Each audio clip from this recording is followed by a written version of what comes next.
What's up, YouTube? It's Winston. You're watching Fancy Boy Jeeps. Today, we're talking tie rods.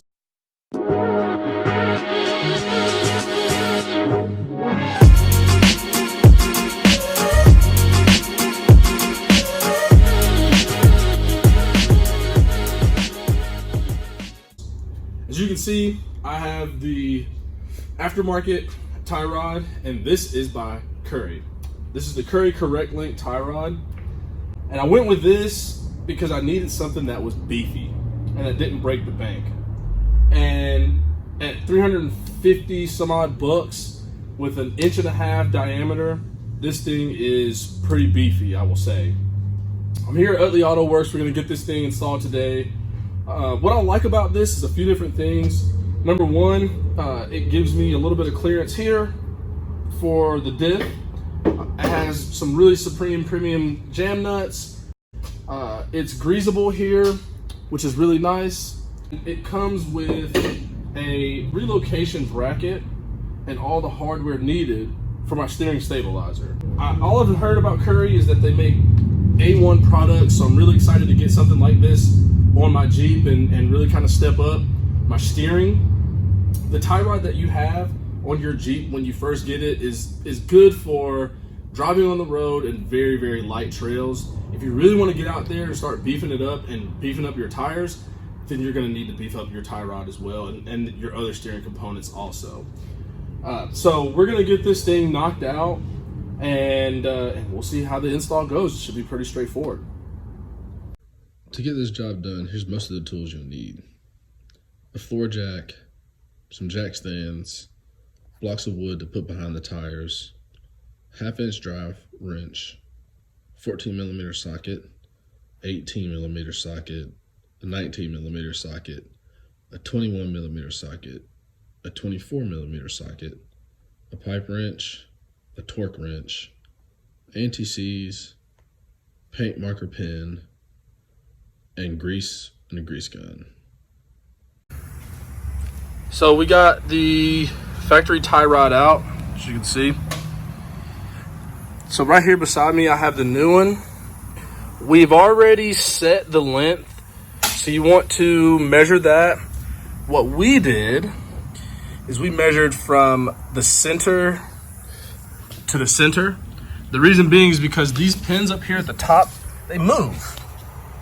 All right, so these rotate. This rotates. I'm not gonna force it, but it rotates, believe me. So we don't measure from here because it rotates, so we measured on the bottom, center to center. Once you get this back installed, make sure you go get a professional alignment. We're gonna bolt this bad boy up, put it back in. I got my new steering stabilizer bracket up here, which is gonna tie in really well. And I'll let you guys know how it goes. So there it is, guys. Tie rod in. Got my steering stabilizer mounted as well. When you set up your steering stabilizer, they give you some cool directions. Easy way to make sure that it's not gonna be binding.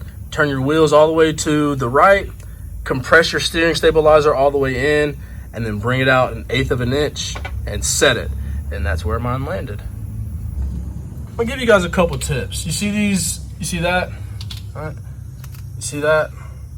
All right. So what those are, and I put it on the top, those are paint markers so that I can check down the line to make sure none of my bolts are backing out. You gotta make sure everything is torqued to spec.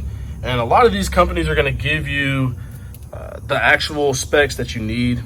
So it's all in, everything went really, really successful.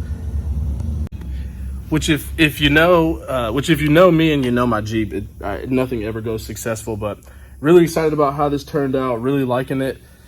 I really like the clearance that I get now from my steering stabilizer with this relocation bracket that they supplied.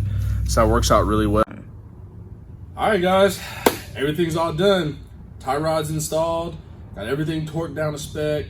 Install was super simple, actually. And I'm really, really impressed with the overall beefiness and thickness of the tie rod. And I'm really excited to get this thing on the trail. I'm going to wheel it a couple of times, and I'll come back with an actual review on what I think of it and how it held up and things of that nature. But anyway, if you guys have any questions or comments about what you saw today, please go ahead and drop them in the comment section. I did drop a link for the product in the description, so click the link if you want to buy the product. If you're on Instagram, make sure you follow me at Wrang This Way. Make sure you follow my club at Low Country Wranglers. But most importantly, keep those Jeeps fancy, boys.